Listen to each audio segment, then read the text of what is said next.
Hoje você fica perdido na hora de achar o defeito da fonte chaveada. Quando você pega uma placa de fonte de alimentação chaveada, você não sabe como rastrear o defeito, o problema dela. Comenta que você já passou por isso. Escreve "eu já passei" aqui no campo de comentários, isso é muito importante. E hoje eu vou te ensinar como localizar um dos defeitos das fontes chaveadas que faz com que ela não tenha tensão lá na saída. Então não tem 12 volts na saída, não tem 5 volts, não tem 15 volts. Eu vou te ensinar a rastrear este defeito aqui com o osciloscópio da Rigol Technologies, multímetro e muito conhecimento. Show de bola! Já anota a aula top aqui no campo de comentários, crava o dedo no like e vamos pra cima!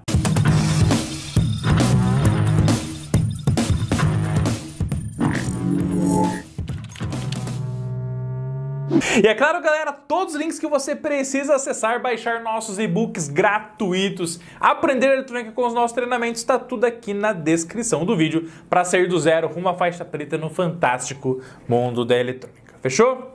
Vamos que vamos! E todo circuito integrado, para que ele funcione, primeiro ele precisa de alimentação. Então, tem que ter alimentação entre VCC e GND. VCC alimentação positiva, GND alimentação negativa. Perfeito? Se não tiver nem alimentação, já fim de papo. O CI não vai funcionar mesmo. Se você não se alimentar, tem energia para você poder fazer tudo aquilo que você faz no seu dia a dia? A resposta é não. O CI é a mesma coisa.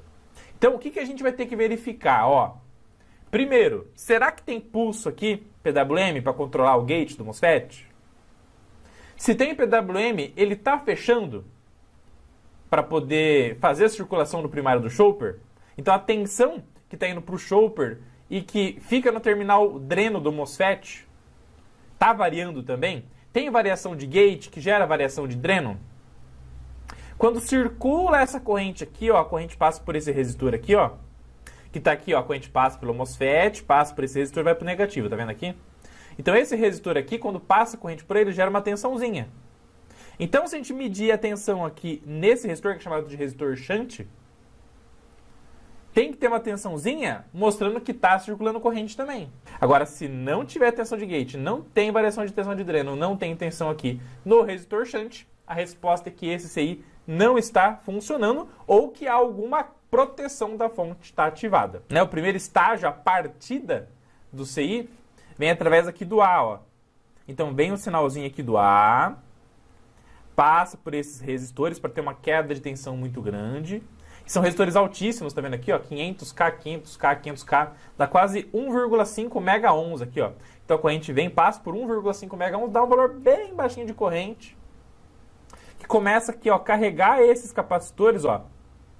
Quando chega numa tensãozinha satisfatória, tipicamente 15 volts, legal? Ativa aqui o VCC desse CI, ele começa a gerar pulso PWM, gerou pulso PWM, começa a ligar e desligar o MOSFET, ligou e desligou o MOSFET, energiza, gera variação no primário aqui do chopper, ó. E essa variação de campo eletromagnético, além de gerar uma tensão na saída, também induz uma tensão nessa bobininha aqui debaixo do chopper, ó, que é bobina auxiliar, se chama bobina auxiliar. E nessa bobina auxiliar, tendo essa tensão induzida, a tensão alternada aqui, ó, vem, passa por esse diodo, que transforma do alternado em contínuo e manda daí essa tensão aqui no pino VCC.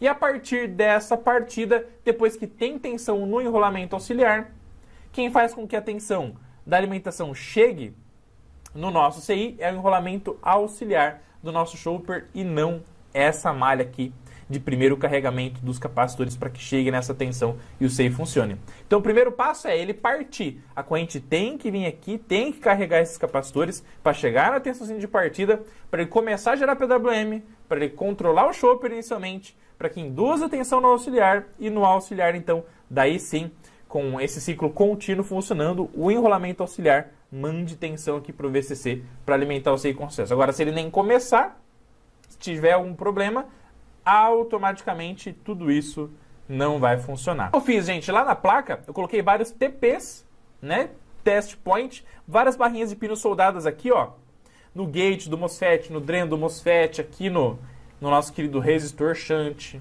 em vários pontos estratégicos para a gente medir então com o osciloscópio toda essa análise gráfica para ver então se está funcionando, que pé que está, onde pode estar o defeito dessa placa eletrônica, para a gente segmentar o defeito e ir direto na raiz para poder fazer essa fonte chaveada voltar a funcionar, fechou? Para a gente fazer toda a análise gráfica dos sinais da nossa fonte chaveada, a gente vai usar então, pessoal, o Rigol DHO 924S, osciloscópio fantástico de 250 MHz, 4 canais, 1.25 gigasample, 12 bits de resolução vertical. Simplesmente o osciloscópio mais faixa preta da atualidade, que inclusive está na Black November da Rigol. Os links estão sempre aqui na descrição do vídeo, tá? Beleza? Bom, primeira coisa, pessoal, como a gente vai trabalhar na parte hot da placa, o que a gente vai trabalhar? A gente vai trabalhar com as pontas de medição do osciloscópio sempre no vezes 10. Que no vezes 10, conforme eu estou mostrando aqui para vocês, a ponta ela suporta 300 volts RMS. A ponta consegue então ter picos de tensão ali de 420 volts tranquilamente. Então você vai medir a tensão de forma segura na placa.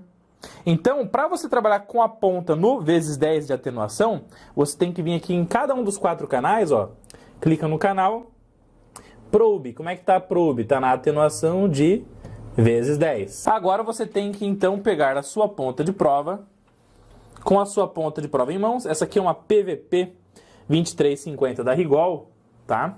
Vai pegar a chavinha dela de atenuação, então tira do X1 e põe todas em vezes 10, todas na posição vezes 10. Faça isso antes de conectar no seu circuito eletrônico, tá? Fez isso, gente, esse osciloscópio aqui tem 4 canais. 4 canais. A gente consegue fazer 4 medições simultâneas com ele, tá? Só que eu tirei a garrinha de jacaré, que é a referência negativa da ponta de prova, tá? Eu tirei de 3 pontas, só fiquei com a garrinha em uma ponta só. Por quê? Porque a referência de uma ponta é a referência de todas. Todas as referências negativas de todos os canais estão interligadas. Então não faz sentido, se você vai fazer 4 medições simultâneas, ter 4 garrinhas de jacaré ligadas na placa eletrônica. Compreende? Apenas uma garrinha é necessária para que você então não gere o quê? Interligações entre as garrinhas desnecessárias e que pode gerar curtos acidentais na placa. Então, vai fazer 4 medições simultâneas, não é necessário conectar 4 vezes a garrinha de jacaré. Pelo contrário, apenas uma. Onde que nós vamos colocar a garrinha de jacaré do osciloscópio DHO 924S, canal número 1? Nós vamos colocar na referência negativa da parte hot, lá na saída da ponte retificadora, tá, gente? Beleza? Então aqui está a saída negativa do nosso sinal da ponte retificadora. Então, a única garrinha que a gente vai colocar é aqui, ó. Beleza, ó? Perfeito. Referência negativa fixada com sucesso na placa eletrônica. Agora, o que nós vamos medir, gente? Com o canal número 1, nós vamos medir lá a tensão do nosso capacitor, no link DC. Lembrando que a placa está sem energia nesse momento, tá, gente? Beleza? Então, ponta de prova na atenuação vezes 10. E colocamos aqui para fazer a medição da tensão do nosso querido capacitor, que vai ter lá os nossos 180 volts. Beleza? Canal número 2. Onde que nós vamos medir? Vamos medir a tensão de gate. Então, já tem um terminalzinho aqui, ó, soldado exatamente no gate do nosso MOSFET, ó. Beleza? Então tá aqui, ó. Coisa linda. Ponta de prova do canal número 3. Nós vamos medir o quê? A tensão de dreno do nosso MOSFET, ó. Beleza? Então, ponta de prova do canal número 3, tensão de dreno. Vamos lá, ó. Fechou? Colocamos aqui tensão de dreno. E ponta de prova do canal número 4. Professor, como é que você sabe qual que é o canal 1, 2, 3 e 4, gente? Aqui, ó. Ó, pela cor de identificação dos canais. Então, amarelo, canal número 1, azul claro, número 2, vermelhinho, rosinha, número 3 e azul escuro, número 4, tá? E então, o nosso canal número 4 vai medir no resistor shunt, que tá aqui, ó. Beleza? Ó, nesse carinha aqui. Muito bem. Ponta de provas fixadas, agora a gente tem que fazer o quê? Foco no osciloscópio para ajustar ali o sinal da melhor forma possível. Colocar os 4 sinais simultâneos aqui na tela do nosso osciloscópio, ó. Como no canal número 1 a gente vai medir então 180 volts, vamos clicar aqui no canal número 1 para selecionar ele, beleza, ó. mais uma vez para ligar ele novamente. E vamos colocar aqui uma tensão de volts por divisão, ó, de cerca de 100 volts por divisão, tá bom? Beleza? Vou pegar aqui, ó, no vertical e vou descer um pouquinho o sinal. Beleza? E já marcou aqui, ó, uma tensão então de 180 volts. Perfeito, ó. Beleza? Então, tá show de bola. No canal número 2, nós temos uma tensão de quantos volts, gente? Lá no máximo, ó. No canal número 2, ó. Milivolts. Fala, ih, rapaz. Então quer dizer que a tensão de gate tá em milivolts. Tem algum pulso aqui? Ó, não estamos enxergando pulso nenhum lá no gate do MOSFET. Então quer dizer que o CI chaveador não está ligando e desligando ele para fazer o controle lá do primário do transformador Chopper. Absolutamente nenhuma rajada de sinal. Estão vendo, gente? Ó, olha lá, ó. Nada, nada, nada, nada. Então quer dizer que o gate não está sendo ativado. O MOSFET não está sendo ativado. Tá bom? Vamos agora, no canal número 3, nós vamos medir a tensão de dreno, tá, gente? Tensão do dreno, quando o MOSFET está em aberto, quando ele não está conduzindo, ele absorve toda a tensão de dreno para ele. Toda a tensão que está chegando no circuito para ele, que ele é uma chave aberta. Então, se está chegando 180 volts no Chopper, como o Chopper não está sendo energizado, quem fica com 180 volts é o MOSFET. Então, aqui vamos colocar uma escala aqui, ó, canal número 2 estávamos, vamos para o canal número 3. Vamos mudar aqui a escala de volts por divisão para 100 volts por divisão também, ó. Olha lá. Então, toda a tensão do link DC de 179,56 volts fica no MOSFET, ó. Percebe? Ó, 178 volts no dreno do nosso MOSFET. Então, zero chaveamento, hein, pessoal? O CI não está funcionando, beleza? E no canal número 4, a gente está medindo a tensão lá do nosso querido resistor shunt, certo? E qual a tensão que ele está mostrando aqui no canal número 4? Ó, milivolts também. Perfeito, gente? Tranquilo? Então, milivolts no canal número 2, gate, milivolts no shunt, zero chaveamento, toda a tensão está no dreno do MOSFET, então agora a gente tem que achar por que o nosso CI não está chaveando o MOSFET para controlar o primário do transformador Chopper. Tá bom? Então, dica, sempre use essa proteção aqui para fazer as suas medições com segurança, beleza?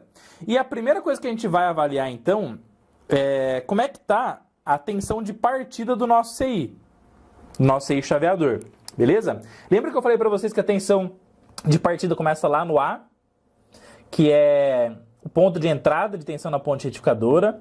A tensão passa pelo resistor R9112, depois vai para o R9102, depois vai para o resistor R9103. O que a gente espera? Que vai entrar uma tensão alta no primeiro resistor. Como é um circuito sério, vai ter uma divisão de tensão tipicamente igual entre os três resistores, porque são de valores iguais, tá? E aí vai sobrar um pouquinho de tensão que vai ficar no capacitor para poder mandar essa tensão para o VCC e então fazer o CI partir. Beleza? Os resistores vão controlar a corrente de partida do nosso CI. Beleza? Então eu vou tocar aqui e aí vocês vão ver as medições no nosso querido osciloscópio da Rigol. Uma coisa muito massa no osciloscópio da Rigol é que você consegue acessar ele via rede. Então conectei um cabo de rede nele aqui, um cabo Ethernet. Ele já gerou um IP. Então, ó, o IP dele é 192.168.0.46. E eu vou abrir lá no meu computador agora e você vai enxergar tudo que está acontecendo no osciloscópio, em todas as medições diretamente no computador. E eu vou colocar na edição aqui para você de forma sensacional para você ver o que eu estou medindo na placa e imediatamente o que está acontecendo na tela do osciloscópio ao mesmo tempo. Muito bem, meus queridos, vamos então agora medir a tensão sobre os resistores da malha de alimentação inicial do nosso CI. Vamos lá, ó. Tensão inicial 70 volts, entrou no primeiro resistor da nossa malha resistiva, que vai fazer os capacitores carregarem pela primeira vez para fazer o CI partir lá no VCC, quando atingir a tensão dele de partida, que geralmente é uns 15 volts, tá? Então entrou 70 volts, vamos lá. Se está circulando corrente por ele, vai ter que ter uma queda de tensão. Ó, 70 no terminal, 45. Opa, tá tendo aí uma queda de cerca de 25 volts. Então, se está tendo queda de tensão, quer dizer que o circuito, aquela malha não está aberta. Está circulando corrente, porque só se circular corrente que vai gerar queda de tensão. Então, entrou 70, saiu 45, 46. Esses 46 chegaram no outro resistor que é o R9102. E vai ter uma queda de mais ou menos uns 20 volts aí também, vai marcar uns 20 volts na saída dele. Olha lá, 25 volts. E na saída dele, da saída dele vai na entrada do outro resistor, 25 volts. E na saída dele vai ter que ter a tensão do CI, que geralmente é uns 15 volts lá no VCC, ó. E quanto que tem? 1 volt. Então esse 1 volt aqui, ó, é a tensão que está chegando lá no VCC do CI e que não vai fazer ele partir nunca. Não vai gerar PWM nunca, tá? Então entrou o 70, dividiu tensão do primeiro resistor com o segundo, 46, 46, outra queda de tensão, 23, 23, outra queda de tensão. Tá chegando no CI, no seu VCC, 1.5 volts, tá? Uma outra maneira da gente confirmar isso é medindo diretamente no pino de VCC do CI. O CI da nossa placa eletrônica é esse cara aqui, ó. É esse CI oscilador, esse SMD aqui, ó. Então o que você pode fazer? Você pode medir diretamente no pino dele de alimentação, que é o pino número 5 desse SMD, tá? Vou tentar posicionar aqui para vocês, para a gente fazer essa medição de tensão lá no pino dele de VCC apenas, tá? Como é SMD, você tem que tomar muito cuidado para não colocar a medição em curto, tá bom, gente? Beleza? Ó, somente lá no pininho. Vamos lá.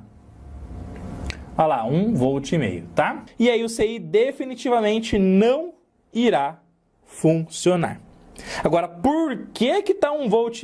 Agora vem a próxima análise. Então, se eu medir continuidade elétrica entre o 5 e o 1, e der, quer dizer então que existe um curto na malha VCC do nosso querido circuito integrado, tá? Ó, aonde que eu tenho o GND? Onde que tá a nossa referência negativa? Pino número 1, ó, tá aqui. E o pino 5, tá aqui, vamos lá, ó. E aconteceu o que a gente previu, o que estava previsto. O VCC em relação a GND está em curto. Tem algo que está queimado, algo que está oferecendo uma baixa resistência entre VCC e GND. Ó, e cadê o 9102? Está aqui, ó. O positivo do capacitor, negativo do capacitor, olha lá. Ó. O curto-circuito está refletindo aqui nesse capacitor também. Quem mais está lá? O 9104, que é esse capacitor cerâmico SMD aqui, ó. Então, quando você tem algo em curto entre VCC e GND, todo mundo que está entre VCC e GND vai apresentar o mesmo curto. A mesma resistência baixa, ó, a mesma continuidade. Mas aí a questão que fica é a seguinte. Tá, professor, mas então qual componente que está em curto? É o CI, que está apresentando essa resistência baixa? É o capacitor eletrolítico 9102? É o SMD cerâmico 9104? Qual é o componente que está apresentando essa resistência? Tá curioso para saber se é o CI da fonte chaveada que está em curto, se é o capacitor cerâmico, se é o capacitor eletrolítico. E agora, professor Rodolfo?